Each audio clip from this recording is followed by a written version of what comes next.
Добро вечер и благослов Божи до сите слушатели кои што ова вечер ќе слушат емисијата Гласот на вистината.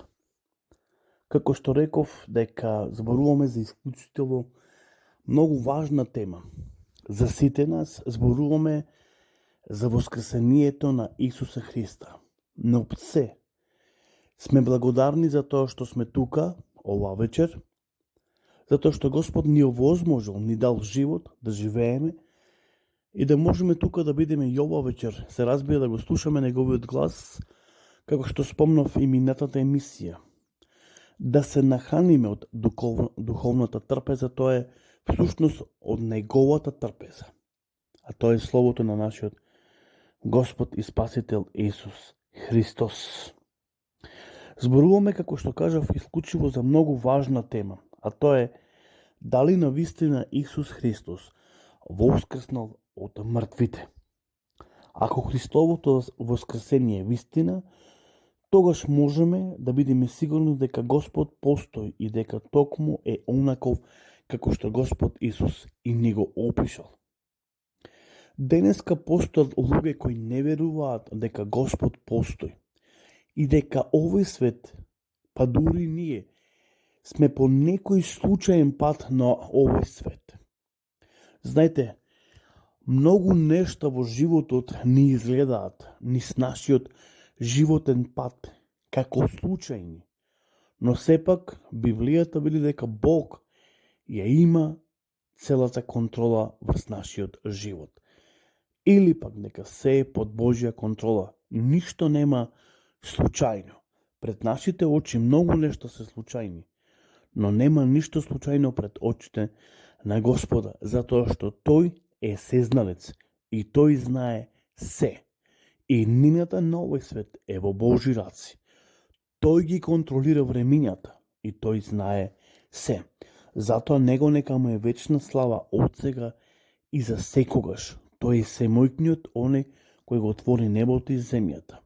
И Тој истиот се утелотвори и дојде во личноста на Исуса Христа да пострада за човекот, да биде камшикуван, исмеан, исплукуван, измачуван, а потоа да биде однесен и распнат на крст како злочинец, а потоа и да умре, но меѓутоа не само до тука, на третиот ден да тој воскресне.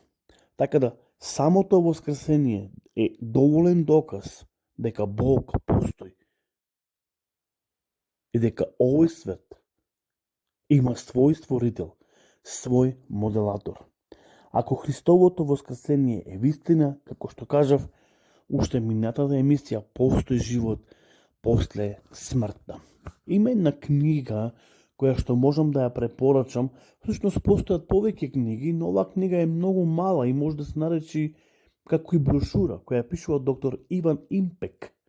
И тој зборува каде после смртта. Дали постои живот или се до гробот, за кој зборува дека гробот се викал кревевер, што значи дека не, туку постои живот после смртта. И тој таму ги спомнува сите тие изрази околу смртта и околу пеколот и така натаму.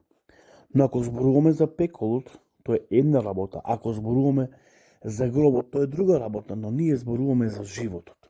Дека животот пред 2000 години ја победи смртта.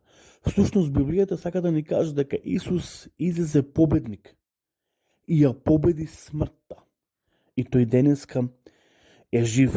И тоа го докажавме преку Светото Писмо. Верувам дека овие два докази кои ви беа дадени преку Словото Господово се доволен доказ да веруваме дека постои живот после смртта. А тоа е дека Исус им ветува на своите ученици дека ќе оди и ќе се врати повторно по нив, за да ги земи и тие да бидат каде што е самиот Господ Бог. Што значи тоа ветување денеска е дадено и за сите нас, затоа што ние сме следбеници на Исуса Христа. И јас длабоко верувам дека една ден ќе се сретниме со Господ Исус Христос.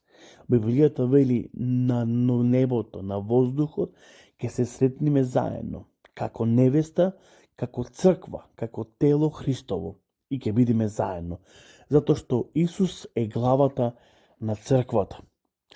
Ако Христовото воскресение е вистина, тогаш Исус Христос на вистина е пат, вистина и живот.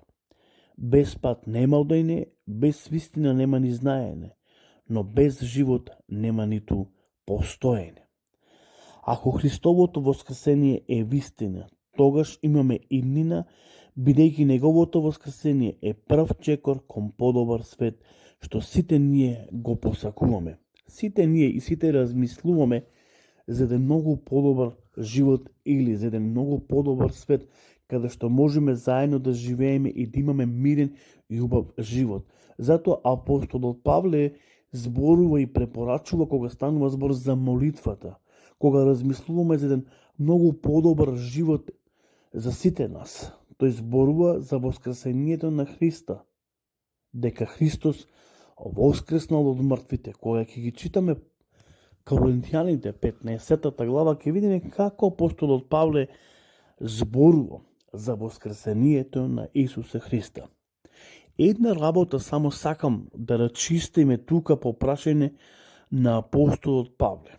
Словото Господово ни открива како апостолот Павле, кој се викал Савле, го запознава Исус Христос.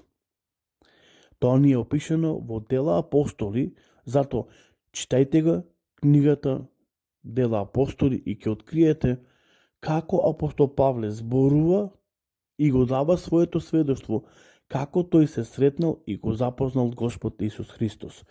Но сепак, самото запознавање на апостолот Павле, како Исус му се открива, еден доволен доказ дека тој е жив и дека тој воскресна од мртвите. И од таа гледна точка, апостолот Павле зборува за воскресението на Исуса Христа, и тоа со право. Иако Павле не бил сведок на воскресението на Исуса Христа, кога бил распнат на тој голготски крст, не бил бројан во апостолството, но подоцна самиот Господ Исус Христос за патот на Дамас му се открива на Павле дека тој е жив. И затоа Павле пишува дека Исус Христос воскреснал од мртвите и дека тој е жив за сите векови. Еве уште еден доволен доказ преку Словото Господово дека Исус Христос навистина е жив и дека тој ќе дојде на овој свет. Потоа, Библијата зборува ако сакаме да имаме подобар живот. Значи, ако сакаме да имаме подобар живот, тогаш тој подобар живот, подобра иднина е точно во воскресението на Господ Исус Христос. Почитувани, може би се запрашувате зашто толку предавања околу раѓањето и воскресението на Исус. Знаете, животот на Месијата се состоеше во 5 етапи, а тоа е раѓањето, мисијата, распнувањето, воскресението и вознесението. Но ние се задржуваме на овие две нешта, а тоа е раѓањето и вознесението. Се надевам дека секој дел од овие етапи беа многу клучни за мисијата, за животот на Месијата, а всушност многу поважни за сите нас. Затоа овие 5 етапи кои се запишани во 4 евангелија, најубаво е да земиме, да ги простудираме, да ги проучиме и ќе видиме колку многу важни и колку многу клучни се. Но сепак, кога зборуваме за воскресението на Исуса Христа, е камен темелник, како што реков, врз кој што е изградено целото христијанство. Воскресението на Исуса Христа е основа на нашата вера. Иако љубовта е круна, но сепак основа или тој камен темелник е точно воскресението на Господ Исус Христос. Некогашниот лидер во Западна Германија, канцеларот Аденауер, вели: ако Исус Христос не е жив, не гледам никаква надеж за овој човечки род. Покрај тоа што воскресението е суштинска тема во христијанството, многу луѓе кои себе си се нарекуваат христијани избегнуваат да зборуваат точно за воскресението на Исуса Христа. Лорд Исмеј во период кога бил директор во библиското радио BBC запишал дека само една од 6000 проповеди емитувани преку радиото биле посветени на оваа тема, се мисли точно на воскресението на Исуса Христа, нашиот Господ и Спасител. Тоа е една од пофаталните грешки, барем за оние кои што го проповедаат Евангелието, барем за оние кои што ја проповедаат радосната вест. Точно радосната вест е во воскресението на Исуса Христа. И подоцна ќе видиме дека таа радосна вест апостолите преку инспирација на Светиот Дух ја споделувале, ја проповедале и ја живееле. Тие го доживувале воскресението на Исуса Христа. И затоа го проповедале дека Исус Христос воскреснал од мртвите. И тоа е најголемата радосна вест денеска во свето која што декнува. Всушност тоа е еден уникатен историски настан за кој ни е запишан дека Спасителот воскреснал. И само преку воскресението Исус се разбира го круниса нашето спасение. Дека преку него ние имаме спасение. И затоа подоцна апостолот Петар, Павле и па сите останати зборуваат дека Исус е жив и дека преку него имаме, се разбира, спасение. Така да, ќе продолжиме да зборуваме со многу повеќе, се разбира, докази за воскресението на Исус Христос. Напоменав, ќе зборуваме дека денеска голем број на луѓе не гледаат како веродостоен настан на воскресението на Христа. Некои па го побиваат воскресението на Исуса Христа. Но сите овие докази за кои ние зборуваме, сите овие емисии се доволен доказ дека Христос воскреснал од мртвите и дека една ден и ние заедно ќе воскреснеме. Кој? Оние кои веруваат точно во воскресението на Исуса Христа. Имајте убава, благословена вечер, пријатна вечер и Господ со вас нека биде. Се разбира, до наредната емисија насловена како глас на вистината. Пријатно.